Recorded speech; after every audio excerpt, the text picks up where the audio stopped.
The rain hammered down on the weathered roof of the old stagecoach depot like 1,000 angry fists, each drop echoing the betrayal that had left Clara Hawthorne stranded in this god-forsaken corner of the Montana Territory. It was late autumn, 1872, and the chill in the air seeped through her threadbare woolen dress, clinging to her skin like a shroud. She had been waiting here for 3 long months, ever since Henry had kissed her goodbye with promises of gold and glory in California. "I'll be back before the leaves turn, my love," he whispered, his eyes gleaming with the fever of fortune-seekers. But the leaves had turned, withered, and fallen, and Henry had not returned. Whispers from passing travelers painted a grim picture. Henry Hawthorne spotted in a San Francisco saloon, flush with nugget gold, a buxom barmaid on his arm, laughing as if his wife back east was nothing but a faded memory. Clara had refused to believe it at first, clinging to the locket he'd given her on their wedding day, a cheap trinket engraved with "Forever Yours." Now, as the storm raged on, that forever felt like a cruel joke. Clara paced the creaky wooden porch, her boots squelching in the puddles that formed between the warped planks. The depot was little more than a shack, abandoned by the stagecoach company after the railroad pushed further west, leaving places like this to rot in obscurity. A single lantern swung from a hook, its flame flickering defiantly against the wind. She pulled her shawl tighter around her shoulders, but it offered no warmth, soaked as it was. Her stomach growled, a hollow reminder that her last meal had been a stale biscuit shared with a kindly old prospector 2 days ago. Money was gone. Henry had taken most of it for his venturia, and pride kept her from begging in the nearby town of Bitter Creek. She was 32, not old by any measure, but the lines etched around her blue eyes spoke of hardships that aged a woman faster than years. Her auburn hair, once her pride,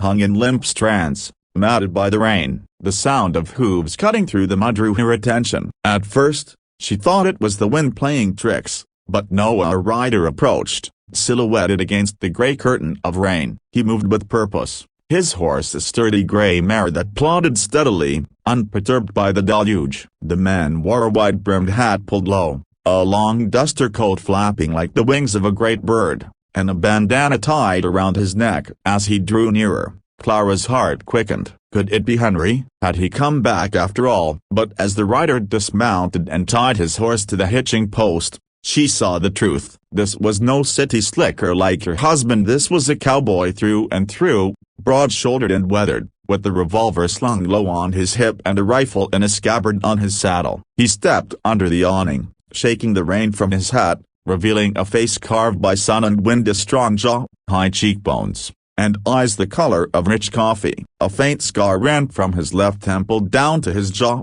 a testament to some long-ago brawl or worse. He nodded at her, polite but distant. "Even in, ma'am. Mind if I wait out the storm here?" Clara stiffened, her defenses rising like a wall. "It's a free country, I suppose, but I'm waiting for someone, my husband." The cowboy Eli, as she later learned, leaned against the post, his posture relaxed but alert, like a coiled spring. "Reckon that's your business." "Name's Eli Blackwood. Been riding from Wyoming, heading south to dodge the winter." She didn't offer her name, not yet. Trust was a luxury she couldn't afford. Instead, she turned her gaze back to the road, willing Henry's form to appear through the rain. Minutes ticked by, marked only by the relentless patter of water and the occasional snort from Eli's horse. He didn't speak much, but he didn't leave either. He pulled a tin of tobacco from his pocket and rolled a cigarette with practiced ease, lighting it with a match struck on his boot. The smoke curled upward, mingling with the damp air. "You hungry?" he asked after a while, not looking at her directly. Clara's pride flared. "I can manage." He chuckled softly, a low rumble that wasn't mocking. "No doubt, but I got jerky and hardtack in my saddlebag." "Storm like this, a body needs fuel." She hesitated, her stomach betraying her with another growl. Finally, she nodded curtly. Eli rummaged in his bag and handed her a strip of dried beef and a biscuit, still without pressing for conversation. As she ate, the silence stretched, broken only by the rain. Clara found herself glancing at him sidelong. He was handsome in a rugged way, not like Henry's polished charm. Eli's hands were calloused, marked by rope burns and scars, the hands of a man who worked the land, not schemed for gold. "Why are you really here?"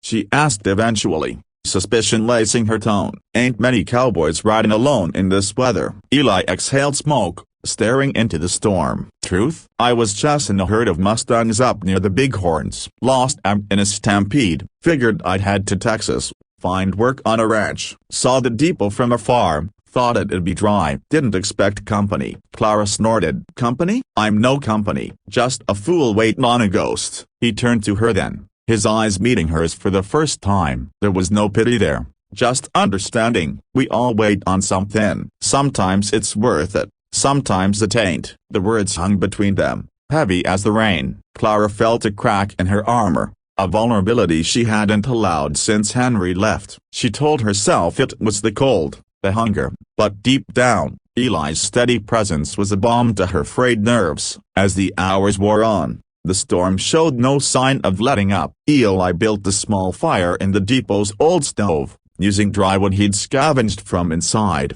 and the warmth drew Clara closer despite herself. "Tell me about him," Eli said softly, poking at the flames. "Your husband." She bristled at first, but the fire's glow and his non-judgmental tone coaxed the story out. She spoke of meeting Henry in Boston, a dashing salesman with dreams bigger than the sky. They'd married young, moved west for opportunity, but Henry always chased the next big thing. The gold rush called him like a siren's song, and he'd left her here with promises and a handful of dollars. As she talked, tears welled, but she blinked them away. Eli listened without interruption, his face impassive. "Sounds like a man running from himself," he said when she finished. "Seen plenty like that on the trail. They leave good women behind, thinking the grass is greener." Clara wiped her eyes. "And what about you? You got a woman waiting somewhere?" Eli's expression darkened for a moment. "Had one once. Sarah died in childbirth, along with the babe. That was 5 years back. Been riding alone since." The raw honesty in his voice silenced her retorts. They shared the fire and companionable quiet,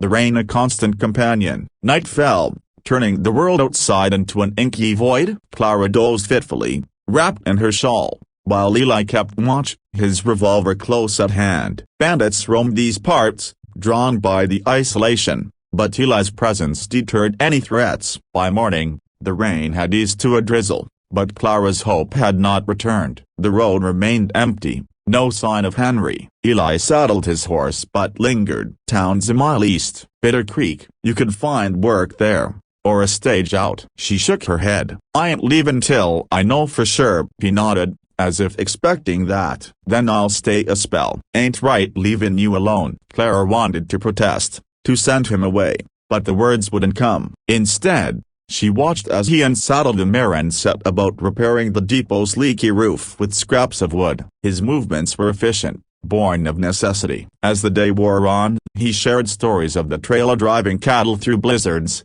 outrunning Comanche raids, the beauty of a prairie sunrise. Clara found herself laughing for the first time in months at his tale of a stubborn bull that chased him up a tree. Days blurred into a week. The storm passed, but others followed, keeping the roads impassable. Eli hunted rabbits and fished in a nearby creek, providing meals that sustained them both. Clara mended his torn shirt, her needlework a small repayment. Conversation flowed easier now she learned of his childhood on a Kansas farm, orphaned young and raised by an uncle who taught him to rope and ride. He spoke little of loss, but when he did, it was with a quiet strength that stirred something in Clara, a recognition of shared pain. One evening, as they sat by the fire, a rider approached, not Henry, but a grizzled messenger from town. He handed Clara a telegram, his face grim. "From San Francisco, ma'am." Her hands trembled as she read, "Henry Hawthorne deceased. Saloon brawl. No assets. Condolences." The world tilted.